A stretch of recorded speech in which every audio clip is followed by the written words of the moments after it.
Brought to you by Techno Camon 30 series.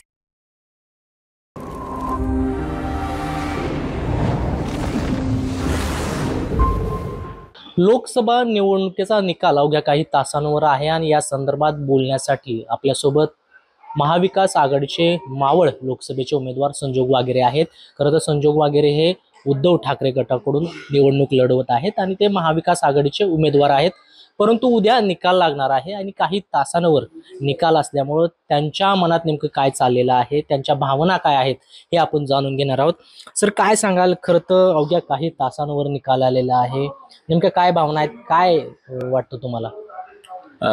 निश्चितच एक वेगळा अनुभव वाटतोय, कारण की एवढी मोठी इलेक्शन ही माझ्या जीवनातली पहिलीच इलेक्शन आहे आणि लोकसभा लढवायची ही 2014 पासून आम्ही ठरवलं होतं, कारण हा पिंपरी मतदारसंघ हा SC साठी राखीव होता। तर सगळे मित्र आमदार झालेत, कोण खासदार झालेत, तर आपणही व्हावं आणि साहजिकच सर्व मित्रांचा कार्यकर्त्यांचा रोग होता की बाबा आपल्याला कुठलं तरी मोठं पद आपण यासाठी, आणि जे काम गेल्या अनेक वर्ष मी या पिंपरी चिंचवड शहरामध्ये करत होतो, सामाजिक काम, राजकीय क्षेत्रात काम करत असताना, तर एक तो वेगळा आनंद वाटला। आणि या मोठ्या इलेक्शनमध्ये हे करत असताना प्रचाराच्या दरम्यान ज्या लोकांच्या ज्या अपेक्षा होत्या, ज्या लोकांच्या भावना आणि लोकांचे जे येणाऱ्या खासदाराच्या बाबतीतली जी काही प्रतिक्रिया होती की त्या बाबतीमध्ये एक चांगला अनुभव मला त्या ठिकाणी मिळाला। आणि निश्चितच मला असं वाटतं की उद्याच्या मतमोजणीमध्ये निश्चितच महाविकास आघाडीचा विजय होईल याची खात्री मला आहे। तुम्ही आत्ताच म्हटलात की 2014 पासून तुम्हाला खासदारकी लढायची होती, परंतु आत्ताच का वाटलं की नाही ही संधी आहे आणि मावळ लोकसभा ही लढवायचीच आहे?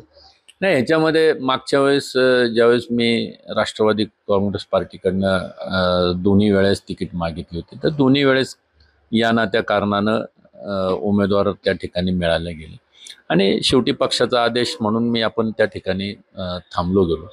आणि या 2024च्या इलेक्शनमध्ये मी आदरणीय उद्धव साहेबांच्या नेतृत्वाखाली शिवसेना उद्धव बाळासाहेब ठाकरे या पक्षात प्रवेश केला आणि प्रवेश केल्यानंतर त्यांनी माझ्यावरती ही जबाबदारी दिली।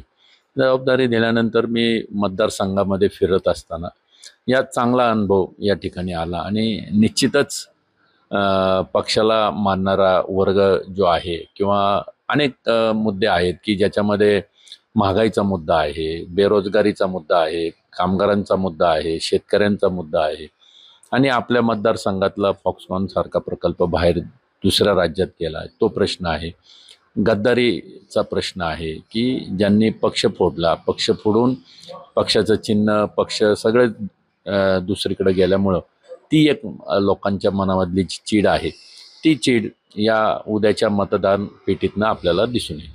खरं तर बघायला गेलं तर तुम्ही राष्ट्रवादीतून उद्धव ठाकरे गटात गेलेलात, त्यामुळे एक सर्वसामान्यांच्या मनात किंवा कार्यकर्त्यांच्या मनात असा प्रश्न पडतो की 2019ला जी निवडणूक झाली बारणे विरुद्ध पार्थ पवार, तर पार्थ पवार यांचा पराभव झाला होता, त्यामुळे तुम्हाला अजित पवारांनी बारणे यांचा पराभव करण्यासाठी या पक्षात पाठवल्याचं बोललं जात आहे। तशी चर्चा पूर्ण निवडणुकीत रंगली होती।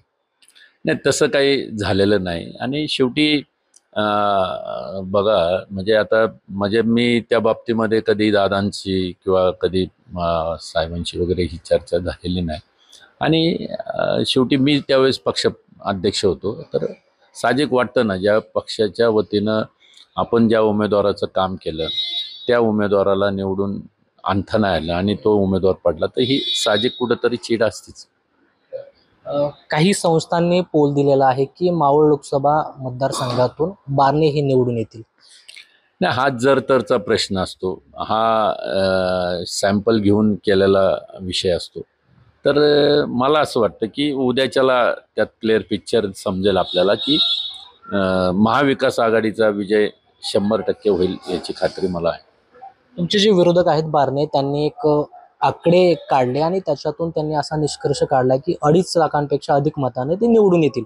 तुम्ही काही दिवसांपूर्वी आकडे काढले होते, तुमचा नेमका निष्कर्ष काय, किती मतांनी तुम्ही निवडून याल?